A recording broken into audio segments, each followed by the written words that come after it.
Our guest today is Mr. Gary Cutts, who is the director of the. I asked you earlier, and I told you I'd forget it. He works for Research and Innovation UK, which is a government funding organisation. Is that fair to say, Gary? Looking at future flight and future transport options. So, Gary, maybe you could start by telling us, I mean this in the nicest possible sense, who you are. Absolutely. Let me start with UKRI first, Andrew, and go down from there. So UKRI is the UK government's, exactly what it says. It's industrial research agency for innovation in industry, but also the research body that covers all academic research across 6 or 7 councils in the UK. So integrates industry and academic research. That's the body. So is it right to say, Gary, sorry, I mean, academics watch this. Is it right to say that part of what you do is allocate funding for academic research? Absolutely, yeah. So I'm going to quote a figure here. So Andrew, this is off the top of my head, but I want to say it's of the order of £7 to £9 billion a year in total. So it's pretty big stuff. So it encompasses a kind of engineering, physical sciences research, medical research, right through to social and economic research. So 6, 7 research councils. So that absolutely the biggest government funder of academic research across the university network. So if I can, Andrew, just to unpack Future Flight a little. So I'm called the Challenge Director for the Future Flight Challenge. We'll get into this, so I won't do too much on intro, but that's a 5 years standing mission-led program to accelerate and introduce new forms of aviation into the UK. And for us, that covers drones, it covers eVTOL, and it covers, we call them sub-regional hydrogen electric aircraft. So 3 types of aircraft, but we're absolutely about the breadth of that aviation ecosystem. We're not an aircraft program. We're working to bring things together. And I suppose the final bit, because I don't want to kind of presuppose all the questions and the conversation you and I are going to have. But the breadth of that's really important to us. It takes in everything from physical infrastructure, the social aspects, right through to regulation standards and public attitudes and financing. So it's a whole ecosystem. So the big thing for us is we were given at outset a lot of freedom in this. The whole thing was made up of people headhunted from industry to lead a joint industry government program to make new things happen.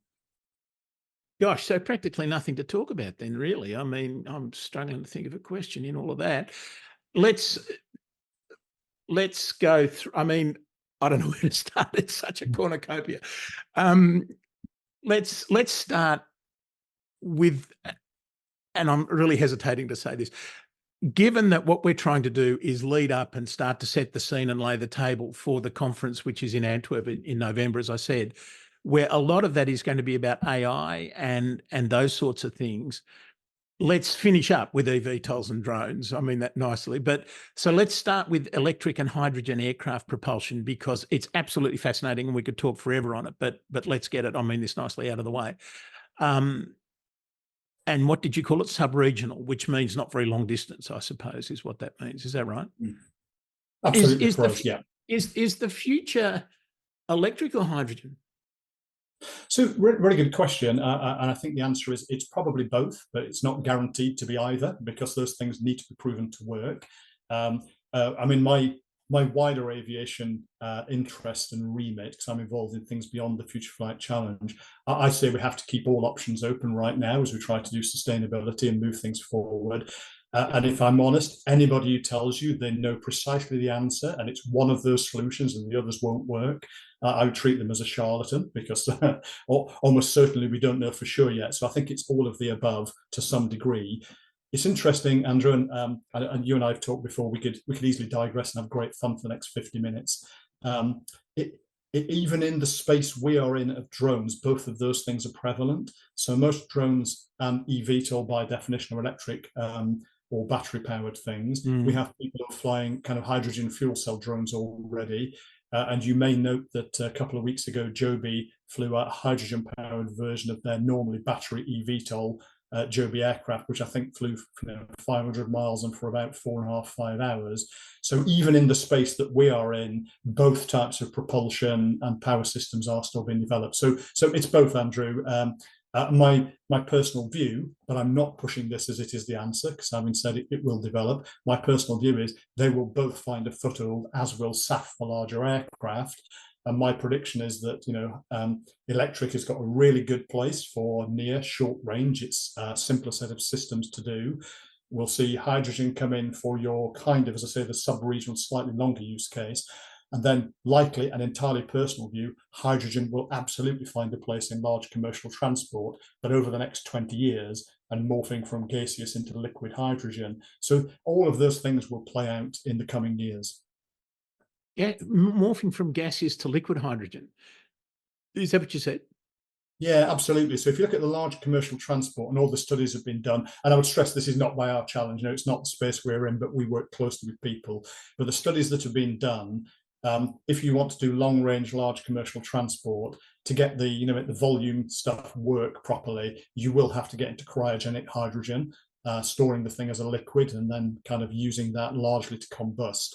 That is a non-trivial engineering set of solutions, Yes. cryogenic systems flying. What could possibly go wrong? Yeah. Yeah, well, it is interesting. And so there's a whole set of new systems to certify to prove their work. But you know what? All of the systems that we fly today were at some point slightly scary to people. And as an aside, you know, I had a conversation with a member of public a while ago that hydrogen has a particular public connotation for obvious reasons in aviation. And, you know, it made someone really, really nervous, the idea that you'd fly with something combustible on board. So having to point out to them that kind of you do sort of fly with combustible materials on aircraft. That is one of the great features of kerosene, really, isn't it? Its combustibility. Yes. Yeah. So yes, that stuff will come. So, I mean, for us, we're not strongly in that space. And if I come back, Andrew, a little bit on track to Future Flight Challenge, happy to go wherever you want. We're not an aircraft program, an aviation systems program, so we're not strongly in that space, and we have no cryogenic hydrogen activity. But if you come back to the battery electric or the hydrogen for fuel cell, which is more the space we're in, there's plenty of stuff to unpack there, plenty of things that need to be done in order to let those two propulsion methodologies play out. And I've said this 2 or 3 times already, we're not an aircraft program. We work with aircraft people, but we're not funding aircraft technology per se.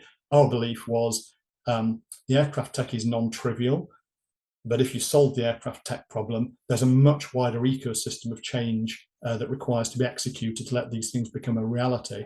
And I'm more the other side. I'm more of an optimistic, see new opportunities, but there's loads of opportunities for new forms of aviation, and we shouldn't see this as aviation is staying exactly as it is and we're just introducing a new propulsion mechanism. This is giving us an opportunity to do things with aircraft that we do not do today. So there's a new set of opportunities and markets comes out of these technologies as well. Doing things with aircraft pilots only dream of. You said it, I think, you know, we're not an aircraft development organisation, we're an aviation systems organisation, which I think might be a good segue to start moving back into drones and eVTOLs. What are the aviation systems that we're going to have to focus on first in terms of electric and hydrogen aircraft, and then we can move on to the smaller aircraft as well? Yeah, so if I try to unpack it in that order, Andrew, if I can. So if you take something which looks and feels like a conventional aircraft and is, you know, a pure battery or a kind of hydrogen, that's the least amount of change to start off with. So the aircraft needs to have its stuff done, but there are a set of operational considerations to go through. So give you an obvious one. So anyone who drives an EV and reads anything in the press about, you know, normal ground-based EVs, whole great set of things that need to be resolved there. And fire is one that comes up all the time. When EVs do burn, they burn in a different way. So that, what is the fire, the operational considerations of fire, how do you operationalize it if there's an incident or accident? That's a non-trivial thing. And that's at the interface of physical infrastructure, facilities you provide at airports, and then the operational handling of these things. So even aircraft that look and feel like today's aircraft and are relatively modest, they still require some operational considerations. There's quite a little big conversation around the ground handling and energy provision. So if you're going to get into fairly large scale operation of modest aircraft, that providing the hydrogen, how do you do that? Do you have national infrastructure where hydrogen is created somewhere centrally and pumped, rather like we tend to do with kerosene today? although of course we know it's tankered into many small airports. Is that what you do for hydrogen? Or do you generate your hydrogen locally on site? Do you have a preference? Do you have a preference there? No, I don't. I don't think we've gone into that, Andrew. So I don't have a particularly strong view. I can just see pros and cons. The bigger thing for us is what we don't want to do is have kind of a greenwashing event here, where you have hydrogen being created by incredibly power dense conventional methods, and then it looks like it's green to fly hydrogen. So eventually you want to be on that path to true green hydrogen by hydrolysis or other types of hydrogen. So that's a really big deal. Where do you produce that at volume? What's the right way to do it? And then the electricity, which sounds like a simpler problem. So if you look at I'll jump to eVTOLs. If you look at eVTOLs today, relatively modest amount of power they need, but you probably still want something from memory, like a kind of 3 megawatt power supply or something like that for eVTOLs. Well, that's quite a big deal. So you look at many countries around the world, the electricity infrastructure is still growing and developing to cope with green electrification. Put aviation on top of it, and there are some non-trivial power infrastructure considerations. So I've gone nowhere near anything very exotic yet, but just have different types of aircraft. You're looking at health and safety, energy, power distribution, and so on. Now, Andrew, maybe if I could go on a little bit and just unpack. Well, sorry, yes, sure. I'm very keen to move on, but before you do, all those issues you just said, the health and safety, the social issues, all those other things, are they the sorts of things that Innovate UK or that UK R&I is doing? Are they part of the remit that you have to invest in? Yeah, absolutely, Andrew. And the beauty of these challenges, that they are, I should have said there's about 20 of these challenges the UK has been doing for about the last 7 years, cover a whole range of things. We are one of those. Really, I mean, for me, a delightful aspect of it was there was a lot of freedom given. We framed what we thought the mission was and what needed to be done, but we've kept open-minded. So the breadth of what we need to do, there's no restriction on that. There's no organizational restriction. We don't tend to say that's not something we do. We just find a way of pulling it in, and that's exciting and interesting. But the second aspect is that I don't think anybody, no matter how smart they would have been back 5 years ago, could have laid out our agenda for change. We've discovered it as we go through. So yes, all of those aspects are in scope for us. They keep developing in front of our very eyes.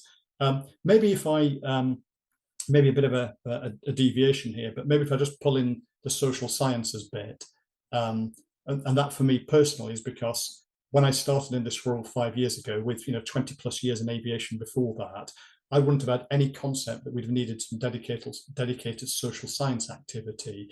And it's because those public considerations they're quite broad and quite sophisticated. And a lot of real tech people, they tend to talk about public acceptance. And there is this kind of model people have, in all honesty, is you develop the tech, you have a tech push, you then try and create enough of your startup markets, your early adopters, and create enough of a pull. And then somehow magically there's a bit of social acceptance where you do clever things, you persuade people that this is really tech they should like, and you make them comfortable with it. I think that's not going to work for these new forms of aviation because there's too much stuff to unpack. So what we learned early on is actually you need an independent, dedicated social science aspect that isn't trying to sell to the public, but is out there having conversations with the public, educated conversations to try and figure out, well, what are their hopes and fears, but also what are the opportunities of the public. So, yeah, well, again, I'm kind of going quite broad here, but to give you the message, all the things that need to be done in our mission to help these new forms of aviation become a reality, we just keep pulling them into scope and finding a way to deliver. Yeah. I mean, the history of aviation, of course, is that it's been led by the airframers. Airframers come up with a new aircraft type which has a different range or different characteristics, and we all sort of go like a thundering herd in that direction. I have been known to call it airframe porn.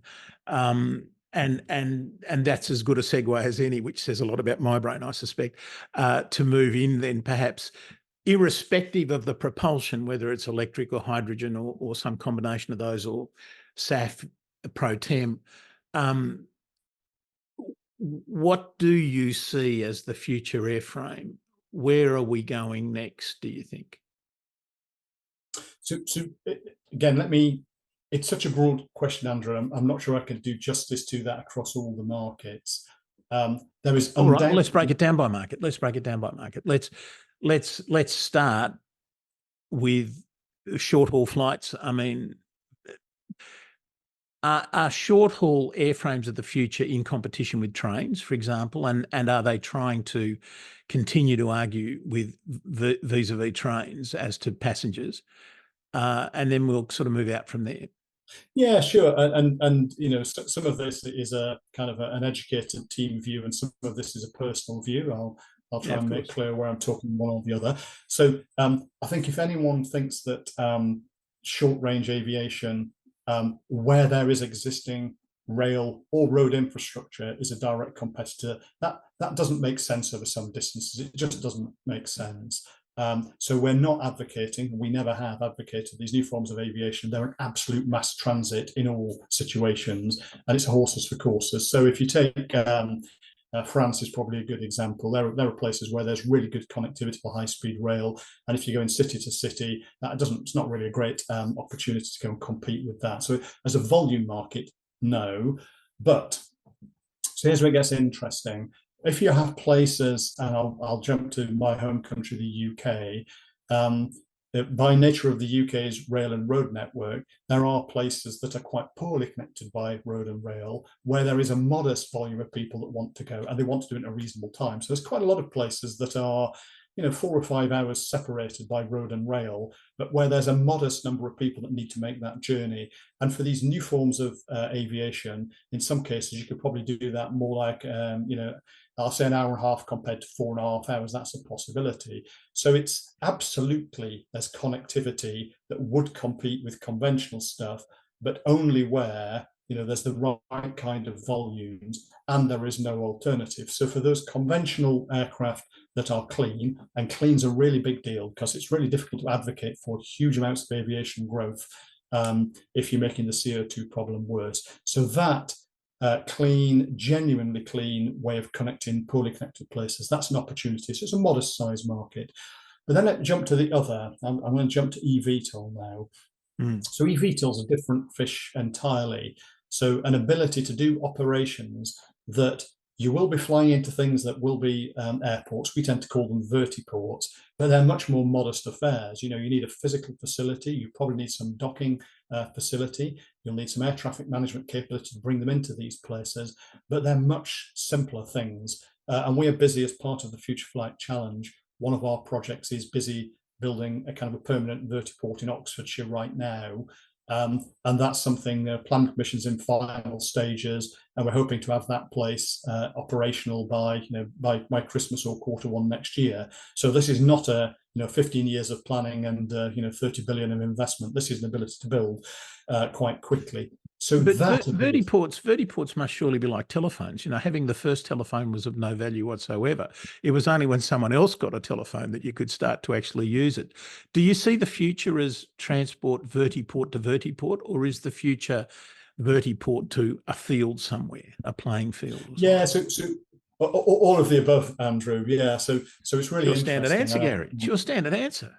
Well, it is going to be now, and the standard answer for 2 reasons, Andrew. One, because the whole thing is very broad, so it allows you to be kind of broad, sweeping statements. But the other, and I do talk a lot about this, is this stuff is not deterministic. So anybody who tells you they know exactly what the market is and that's the market, well, maybe they're right. Maybe they have a wonderful crystal ball. But the reality is, I said before, this isn't opening up new markets, so they're still emerging. So let me talk eVTOL. And this is, I'm going to pick just a few use cases here. We could spend the whole hour talking about eVTOL use cases.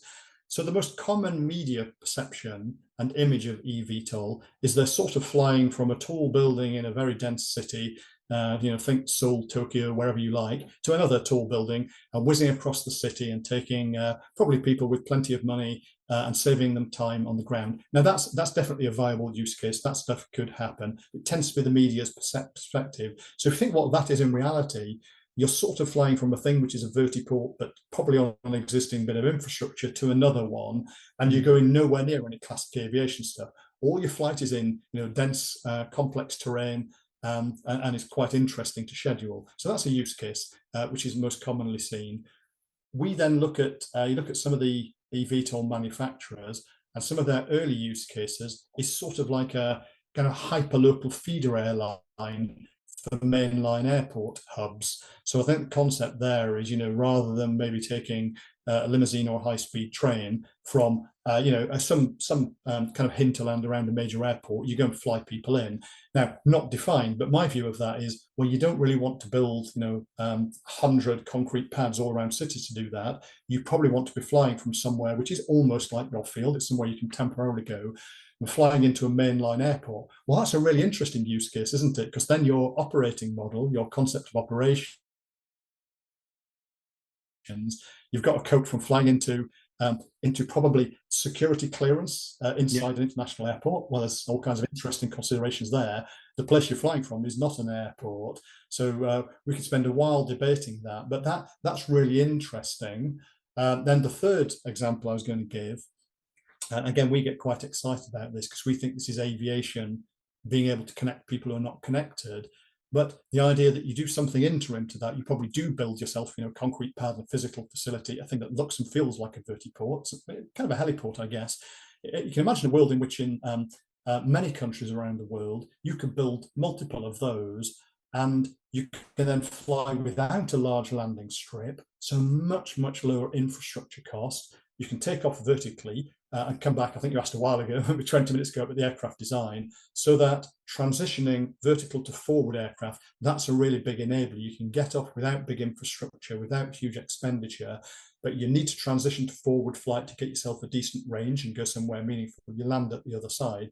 So let me, I keep picking countries. Let me pick Norway. Norway is a really good example. If you fly across the spine of Norway, where lots of far-flung communities that would love to be connected, it's incredibly expensive to try and put trains or infrastructure, not realistically, so you fly. Well, you look there and think it's kind of a great opportunity for a set of vertiports around. So for us, just to wrap that up, and I'll kind of hand back for questions.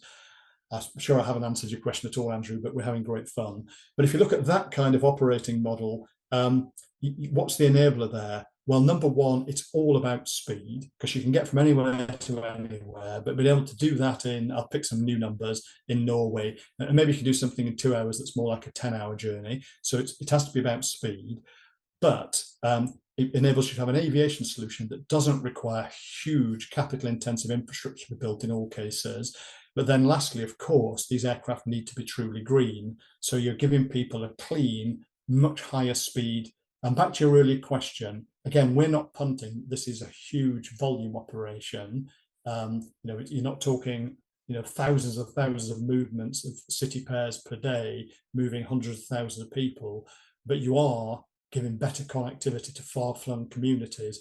Now, we're just going to rewind here, because I'm not trying to leave the listener with any view that any of these are much more important than the other. They're all viable markets. Your city-to-city hops, your kind of into an airfield from kind of random small places, and then your connectivity for islands and remote far-flung places, and everything in between. So they're all viable, interesting new markets.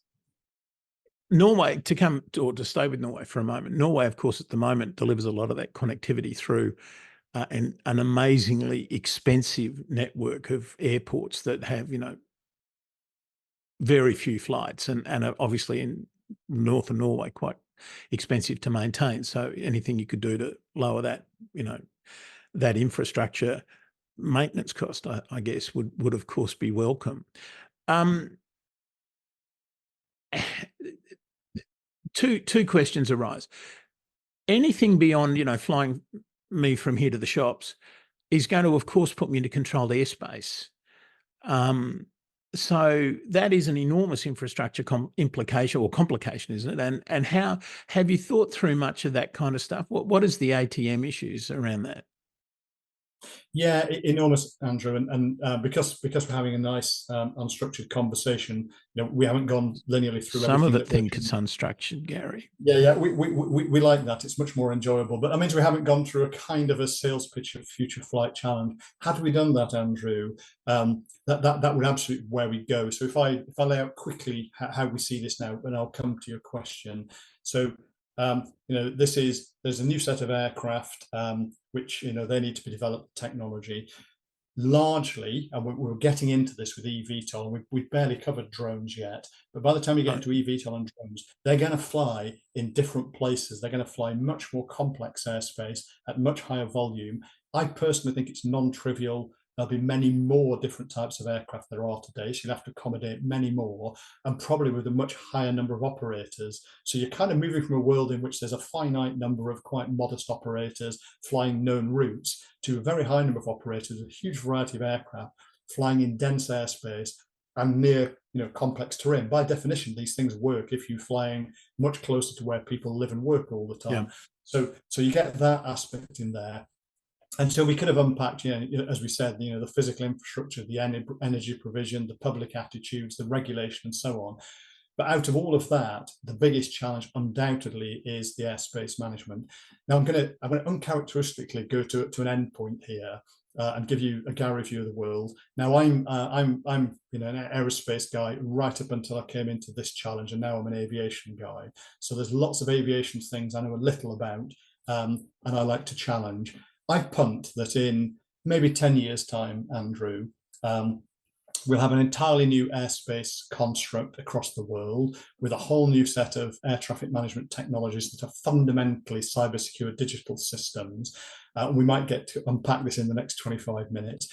And at some point, somebody will come into that industry and we'll tell them what we do today, which is, and this is my, I'm trying not to offend people, and I'll probably use the wrong terminology, but we'll say we used to control aircraft by a person talking to a person over a VHF radio where it was incredibly hard to understand what they were saying. Having got our information from radar screens. Well, yeah, I was getting there, and in that conversation, there will be probably most likely both talking in a foreign language, because that's how it works. And you're right, they'll be relying on technology with kind of once per second, kind of 1960s radar technology. And we'll say, and that's how we kept people safe, by somebody chatting to somebody and saying, don't go there, there's another aircraft there. Now, ignoring the fact that it's not a massively efficient use of airspace, because you have to have lots of safety margins for obvious reasons, it would sort of be surreal. Now, I punt that, and maybe it's 20 years out, that transition to every aircraft is electronically conspicuous. It's telling people exactly where it is, its intent, its planned route in precision. You then have all the aircraft will have some detect and avoid capability. So if all else fails, they can see very accurately, much more than we have today, much more accurate where everything is. And then a network of ground-based detection systems. And that's some of the stuff we're funding. That's all kinds of radar, optical, other kind of radar systems. So a combination of lots of different ways, but get to the point where kind of you can see and know where every aircraft is and what it's trying to do. And that information going into, I would suggest, a federated but connected airspace management system that dynamically is trying to work out optimal routing, keeping people safe, and so on. So huge technical challenge for the industry, but so many people are working in that space. Are there? I mean, it's a huge technical problem, but that's nothing compared to the social issues, I think, or the political issues that you're going to have to face. I mean, I can show you the scars on my back from 25 years of arguing about the single European sky. And what you're suggesting is significantly more fabulous than that. I use that pun intentionally. We are working exactly to where I hope we'd get to in this, what you disparagingly call an unstructured conversation. And an eVTOL, one assumes, is going to be pilotless in the longer term, even if not in the very short term. So it's not going to be in a place where it can chat to the controller in the way you said, using VHF radio and radar to World War I technologies. But it will have to have on board some fairly complicated systems, won't it? Absolutely. Can we get to an eVTOL industry future before we get to ATM reform, do you think? Can we do it under the current set of scenarios? Yeah, and again, I need to jump between aircraft types, if that's okay, Andrew, because they're all a bit mixed up in our brain, because we cover 3 aircraft types. So absolutely. So we published about 4 years ago a safety case report. I thought it was incredibly important to get some of the considerations about the safety case of this new form of aviation. A report anybody could download. It is not the safety case. It's trying to lay out some of the things that need to be done.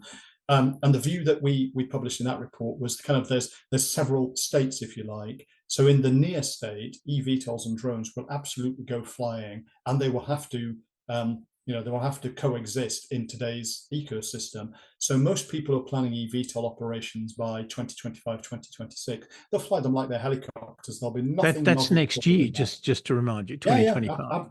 Absolutely. Yeah. So they'll fly them in today's ecosystem, and entirely they fly their aircraft. You'll go fly these things. I'll come back to drones in a few minutes.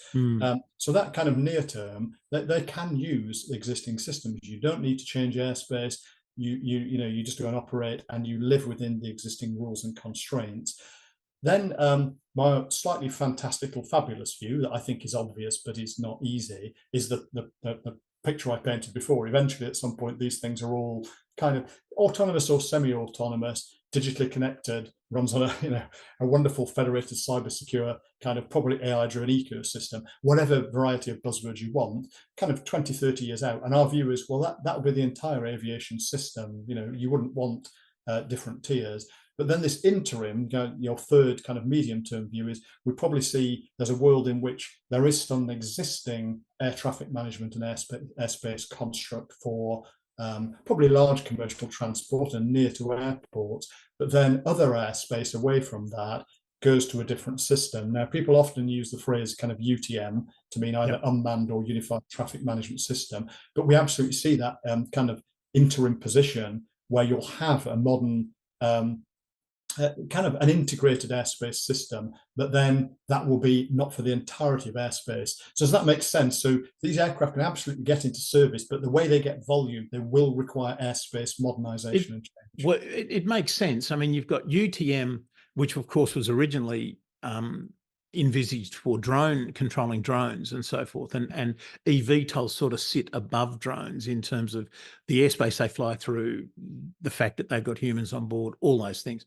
But you've got UTM here, and you've got sort of traditional, get my hands in front of the camera, traditional airspace control, ATM here. And I think it's fair to say the controllers live in mortal fear that the UTM will come up and take away the way they've done business since 1946. Which of course means there's enormous social issues and there's going to be labour issues and so forth. But aren't there, whereas what you're saying is, well, no, I think you're sort of kind of saying that, aren't you? We're going to, or maybe some sort of bit in the middle will come in and then go both up and down at the same time.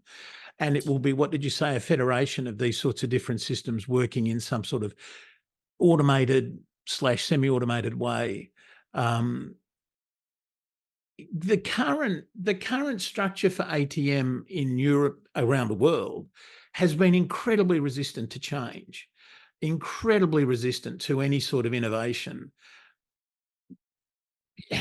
How do we drive this forward? I mean, is this going to need to be top down? Is it going to need to come up from the eVTOL community pushing upwards? And who's working on the sort of regulatory changes we're going to need? Because for better or worse, ATM in Europe is incredibly regulated. I can take you to a whole bunch of European regulations that explain how all this stuff is done in toe-curlingly boring detail. How do you see that working out? I mean, it's one thing to paint the technology; it's another thing to make it happen.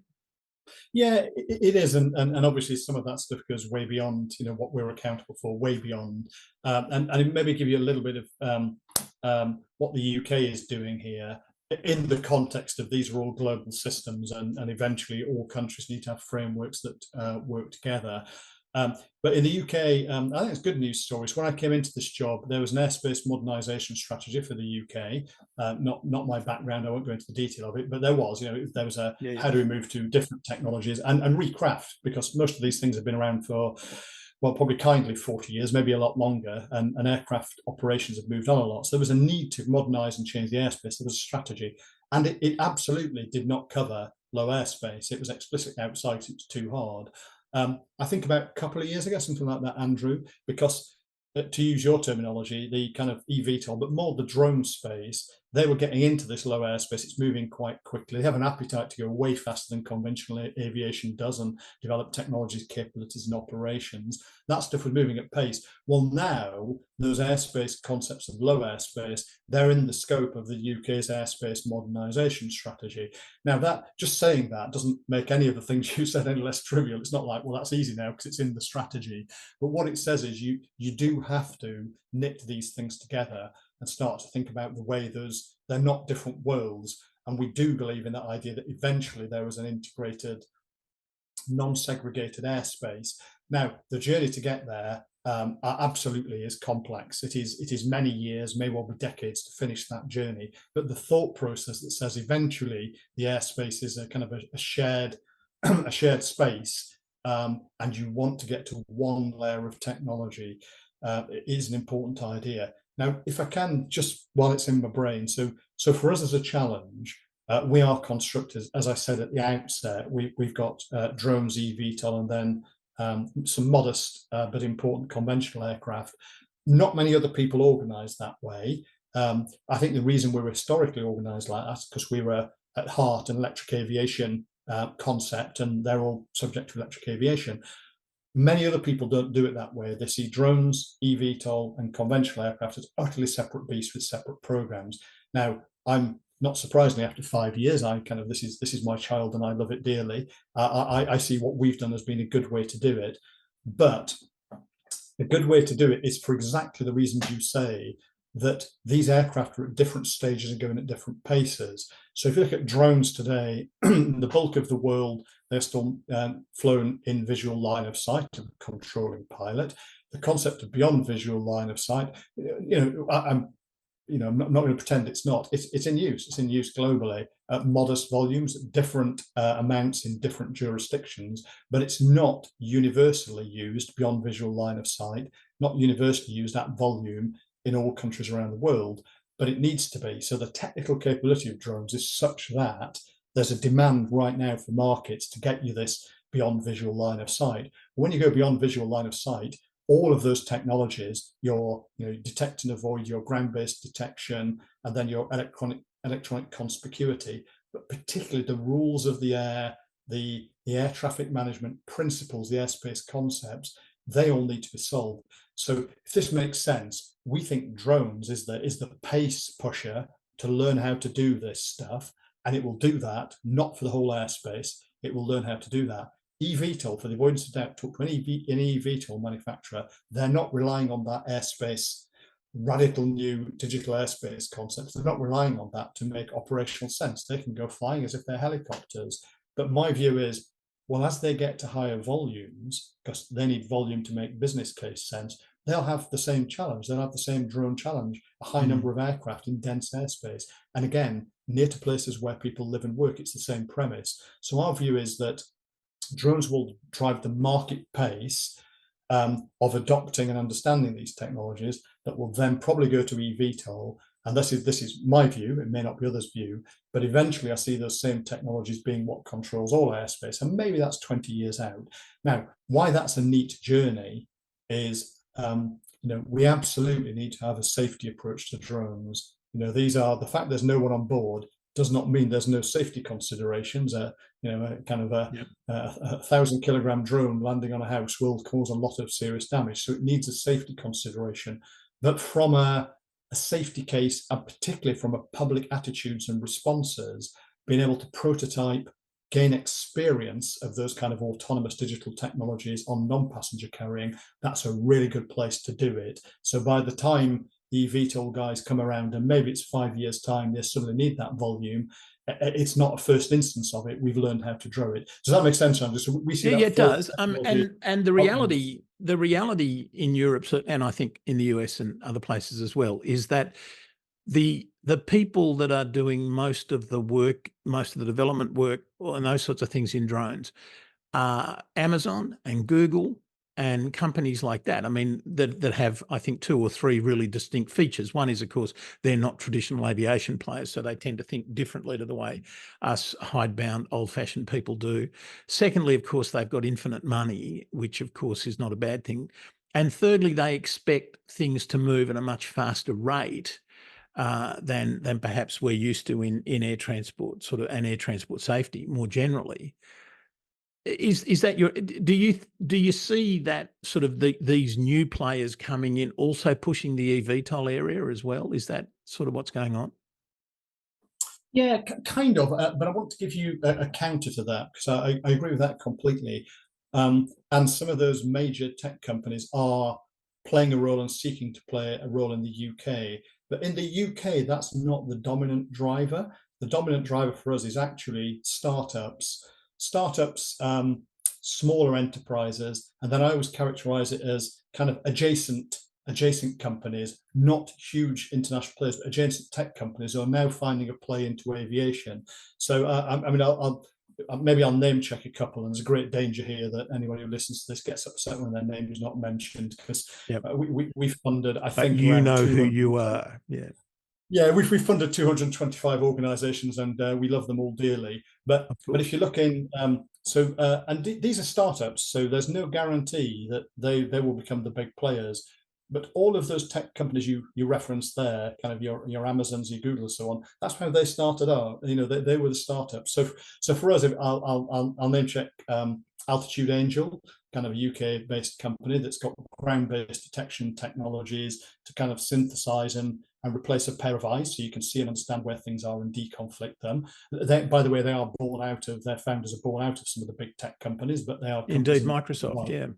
Yeah. So they get that kind of view of it. Then you get kind of the operators, people of the likes of Skyport, so a startup company, you know, that were I hope I quote this accurately, you know, 5 people in a garage in South London 5 years ago, and have now had their first 100 million plus investment in the company. I don't think it was a garage, Gary. I think you'll find it was a very posh restaurant. But anyway, yeah.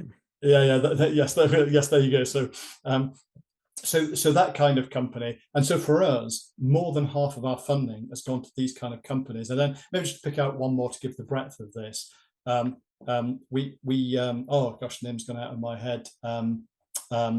Angoka. So Angoka is a cybersecurity specialist based in Northern Ireland with no real aviation pedigree, but of course they can see that everything we've been talking about in the last 20 minutes, that is a digital layer that absolutely needs to be, you know, single source of truth, interconnected and fully cyber secure. So we have Angoka, cybersecurity specialists, now have an aviation platform. So everything else you said, Andrew, I fully agree with, that they are non-traditional, so they will challenge how things are done in aviation. They absolutely don't want aviation pace, and we should be honest about that. They want things to go 5 to 10 times faster. Every aspect of what you said about the large tech, we see, but lots of small new entrants that are full of ideas. I mean, the big thing for me, Andrew, that characterizes all of that is new thinking. You know, have all these players actually met EASA and the FAA though? I mean, I see the regulatory hurdles. I see the social hurdles as enormous, but I see the regulatory hurdles as even larger. And you're extraordinarily optimistic this will all happen within 10 years. I'm going to laugh about that for years, I think. But what's the interface with the regulators? Yeah, I mean, that's a really good question. And for us in our challenge, that's been a really big deal. We've part funded the UK's regulator, the Civil Aviation Authority, as part of the challenge. Part of my funding flowed in. Of course, you're not in EASA anymore, are you? So yeah. Yeah, no. But maybe we'll come back to that. But we part funded them to grow the size of their innovation hub to help with some of this regulatory thinking. Where are the new areas of regulation? But also that innovation hub is intended to help, not exclusively, but kind of help new entrants who are coming into that interface with the regulator for the first time, help to think through the way that their independent safety and regulation bits of CA, how they will think. So actually some really conscious efforts to fund a team that helps to do that hub. I mean, I will say that is not straightforward. I mean, you wouldn't expect it to be straightforward. It's not like new companies have never been in this space, talk to the regulator, and it's plain sailing. There's discovery. And the way I would characterize it, not surprisingly, is that there's a need for change on both parties. So the regulators absolutely need to change and think about the way they regulate. and they're receptive to that. So there is a transformation program in the Civil Aviation Authority, and I'm absolutely sure there isn't other international authorities. I'm speaking about the one I know well, Andrew. So there's absolutely a transformation program there, and a program director set up to create that transformation. So it is absolutely the case that new forms of regulation are required because we're doing different things. That, in my view, they're having to deal with people who've not dealt with before. So the way in which you deal with people, that has to change. And then the volume is immense, the amount of people who want to do flying. So there's a huge step change. So the regulator who I have the most respect for, they've got a transformation program to allow them to deal with this industry and create the new regulations and maybe find different ways of doing it. But the flip side of it, and I'll pick on new entrants. And obviously we're an innovation agency. You'd expect us to be excited about new entrants and people trying to grow quickly. We like the fact they don't accept the status quo. Well, I do. I mean, I'll speak personally. I like that fact. I mean, regulators love that. Regulators love having the status quo. Completely. So we like the fact they're going, yeah, why should I do that? Just it's always been done. So you've got that view going in, and of course, though, in reality, there's a bit of discovery and learning for these new entrants as well, because some of the things you presume to be straightforward, there is a trade the other way around where they suddenly go, yeah, now I understand. Now I understand why, you've got triple redundancy in all of these systems. Now I understand why, because if you've not dealt with that kind of cautious, conservative, but incredibly successful safety critical system as aviation, you're bumping into it. Now, I honestly believe that I'll call it a melting pot, which is definitely the wrong analogy, but that new entrants that are perhaps overambitious and want to do things that are maybe quite hard, and a regulator that really, it would be much easier if the world stays the same it was. I see both of those parties coming together, and with some kind of constructive destruction of all of that stuff, they're figuring out how new ways to work together. Now, Andrew, one point I will make is then the extra layer of complexity on that is, of course, that those of us who come from a classic aviation background, it is a huge global success story. So every country is competing like crazy, but they all know how to work together. So all of your structures from ICAO downwards and the way these things are set up, the way that they're crafted as, cohesive global network, that needs to come as well. But that's hard because these are, particularly for drones, they're bottom-up technologies. So we know EASA is taking approach, FAA is taking approach, and in my world, Civil Aviation Authority is taking approach, and all of the other national aviation bodies. We worked a little bit with Canadians and Australians in this, some degree. They've all got to, it's not going to come from ICAO downwards in the first instance. All of those bodies are working it out themselves. So that's great. But we know at some point we want them to kind of put it back together again. You don't want completely different models of operation emerging around the world. Indeed. And this is a perfect segue. Let's get to the last sort of the three topics or the three areas you're looking at, which is drones more specifically. Of course, drones are not new. Drones are Article 8 of the Chicago Convention talks about drones. The first ever professional photograph of Marilyn Monroe was taken when she worked during the war in a factory manufacturing drones. But all of a sudden, drones burst onto the scene maybe 10 years ago as this, the new way. And I think a lot of the stuff that people kept thinking will solve eventually is some of that sort of, how do we control these? How do we steer these? How do we deconflict these? And the sort of the hope was always, I think we didn't have the words to use 10 years ago, but now I think we do. The hope, I think, was that AI would be the solution, that both in terms of the controlling systems and indeed in the device themselves. So do you see, and I think the answer to this question is yes, but I'll ask it anyway. Do you see drones as sort of the test bed off which we can go upwards? And what have we learnt in terms of AI and those sorts of systems in terms of how we operate and, more importantly, how we regulate these systems? I ask this question because that is the theme of the conference in Antwerp, and I'm desperately trying to make sure we stay on track. Absolutely fine. If I can, Andrew, I'm not going to broaden out the conversation. I recognise we're trying to stick to a theme of AI, but there's probably 4 or 5 other words we could use in the same breath. And what are they? In my mind. So So I think if we talk about kind of autonomy, cyber security, digital systems, we talk a lot about robotics as well, and AI. I probably could chunk another things in there. They're sort of related but different topics, but they have a similar theme to them. But eventually, they all have some commonality in aviation. They are about sort of enabling humans to not be completely in the loop of all decisions. So that's one of the overriding themes. So that basket of technologies is definitely important. I think in all cases, you can get all three types of aircraft I've talked about. You can get them all airborne, and you can do something, but they require this stuff to get to true scale. And I just think that drones need that scale earlier. They're much more dependent on very cost-sensitive operation. But I see the thing going across the whole phase. So yeah, to answer your question, absolutely, drones drive the early term need to do this stuff, because that's how they get their volume, because they're very price sensitive. They have the advantage, which I covered a little bit before, is that because they're not passenger carrying, you can take different, you still have to protect safety on the ground, but you can take different approaches. So you can do things in a drone you will not do in an eVTOL for 5 to 10 years. But we see that flow through. So yes, absolutely, they are critically enabling technologies. There is a flow through.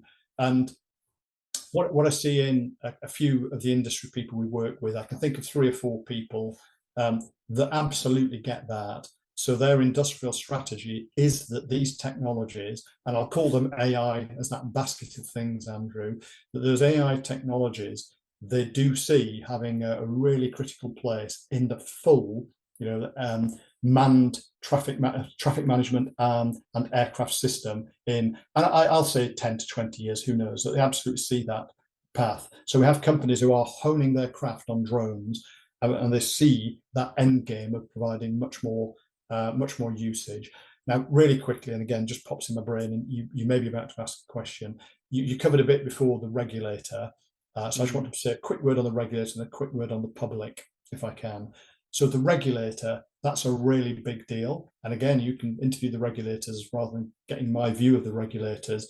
But that journey from kind of manual to automated, to highly automated, to autonomous, there's a whole sliding scale there which regulators understand. And it is a different regulatory set of principles throughout. You have to work it through. So they're very consciously, I think it suits them to progress up there. And nobody wants to jump right to the end point and have a fully AI, autonomous, integrated air traffic management system with no people in the loop. That's years away. So that scale of working up there is an important aspect. And apologies, try not to hog the time right at the end here, Andrew, but I do want to just say a couple of minutes about public attitudes. So yeah, I think the social issues are very important. So yeah, and a bit of an advertising pitch here. So we I mentioned, gosh, it's probably 45 minutes ago now, really important to us, those social, and particularly the social science aspects. So it's not just a PR sales pitch to the public, it's properly having a conversation. So we have a social science research director, Professor Fern Elston-Baker from University of Birmingham. Fern is embedded in the team, but is an academic and absolutely independent. So Fern, with an organisation called ScienceWise in the UK, that's remit is to have difficult science conversations with average members of the public. They've just done what's called a deliberative dialogue piece of work, backed up by a nationally significant survey. But the deliberative dialogue, I'm a real fan of this, and that's why I wanted to kind of just share before we start to wrap up. So what that involves is getting, in our case, 50 members of the public, very broad range of the public in age, all kinds of social backgrounds and spectrums. The last thing they want in the world is aviation specialists. And then setting off, talking about what our intent is of these new forms of aviation, sort of blowing their minds with this is what we intend to do. How do you think about that? Getting a view of what comes up straight away, what are the questions, what are the concerns, then bringing in experts to have a conversation, not doing a sales pitch, but having an honest, here's what you think, here's what we're doing. And how that's ended up, Andrew, is these principles, a really impactful report published. And if people search for kind of University of Birmingham ScienceWise or Future Flight Deliberative Dialogue, you'll find it. But there's a set of principles those members of the public have come up with to say, these are the things that if industry, government, regulators, and local authorities, if you can follow these principles, on average, we see more social benefit of these new forms of aviation than downsides. And time doesn't really allow, but those principles get into lots of stuff, some of which is obvious to us after 5 years in this space, but isn't obvious to anyone else. So the snippet I always give people is noise is critical. And I'm not about to say noise is not critical, but every second person I meet tells me noise is the public's #1 concern. It absolutely is not. It is about 6th or 7th. The public is actually much more concerned about digital technologies, control, autonomy. They're really concerned about privacy because they're smart enough to understand that these technologies require lots of data, lots of access. Drones have lots of digital capture systems on them. They're much more concerned about that. And then the decision-making rights, who decides where people can fly in the future, and this view that, well, it's not quite central government, it's not quite civil aviation authority, but we don't want a wild west of tech companies doing whatever the hell they want. So the public's, quite sophisticated set of views around what it is they would like to see being addressed. And noise is on the mix, but it's not the top consideration. Yeah. Thank you. So, ladies and gentlemen, this has been a deliberative dialogue, an expression that I think I'm going to uplift now forever. This has been a deliberative dialogue with Mr. Gary Cutts from the Future Flights Foundation. And I think it's fair to say that there is a future for flight. I mean, there is a huge number of areas and a huge number of opportunities or potential, but none of it is clear cut yet. So in terms of our particular expertise here at the EACI and at GARS, there's an enormous amount of research still called for. There's an enormous amount of new areas that need significant new thinking. And I think that's really quite exciting. And I'd like to ask you to join me in thanking Gary for sharing with it so well and so extensively. And I'm really grateful to Gary for it. Let me say relevantly that next month, the last Monday of next month is the 26th of August. And we are going to try to bring together some of the various academic transport science associations with that alphabet soup of names ranging from EACI and GARS to SOAR to ATRA to ITEA and all those other organisations to try to make sense of all of that, which I think actually helps you too, Gary, in terms of putting a focus on some of the work that can be done and needs to be done. And let me also just finally in the last couple of seconds say that if you found Gary an interesting topic to talk about. This topic is absolutely fascinating, and I would in more time would have asked questions about what's going on in China. How do we get what's needed, incentives versus regulations, all those sorts of questions. But we seem to fill up the hour very quickly. But Gary will be at Antwerp or in Antwerp at the conference, so this is a God-given opportunity to catch up on some of those things as well. So, ladies and gentlemen, I'd like to ask you to join me in thanking Gary, and I look forward to seeing you next month on the 26th of August, 1300, the last Monday of the month. Thank you very much, and thanks again, Gary. Thank you.